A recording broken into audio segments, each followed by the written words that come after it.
Hello दोस्तों, welcome to my new video.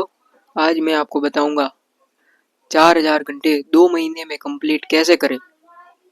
बिल्कुल सही वीडियो पर आए हो आप। 4000 घंटे का वॉच टाइम पूरा करने के लिए मैं आपको 2-3 ऐसी ट्रिक बताऊंगा जिसको फॉलो करने के बाद आप 2-3 महीने में चैनल मोनेटाइज कर सकते हो। उसके लिए हमारे चैनल को सब्सक्राइब कर दीजिए और लाइक भी कर दीजिए। पूरी वीडियो एंड तक देखिए, मैं आपको बता रहा हूँ चैनल मोनेटाइज करने के लिए 4000 घंटे का वॉच टाइम पूरा कैसे करें। सबसे पहला काम आपको बनानी है लॉन्ग वीडियो, वो भी 4 मिनट से ऊपर वाली। एक दिन में भले आप 2-3 वीडियो अपलोड करो या फिर आप जितनी हो सके उतनी लॉन्ग वीडियो अपलोड करो। इससे होगा ये यूट्यूब को पता चलेगा कि आप लॉन्ग वीडियो पर काम कर रहे हो, जिससे वो आपकी वीडियो को सभी लोगों तक पहुंचाएगा।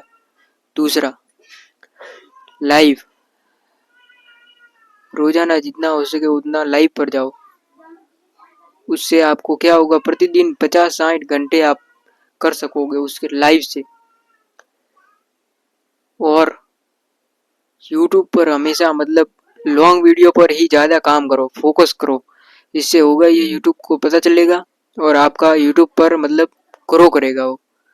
उससे होगा ये मोनेटाइज के लिए 4000 घंटे जो चाहिए वो आपके पूरे हो सकते हैं। मैंने तो इसी तरीके से पूरा किया है, इसलिए मैं आपको बता रहा हूँ। ये करने से आपका यूट्यूब चैनल जल्दी मोनेटाइज हो सकता है। ऐसी वीडियो के लिए और लाइक करें, शेयर करें, सब्सक्राइब करें।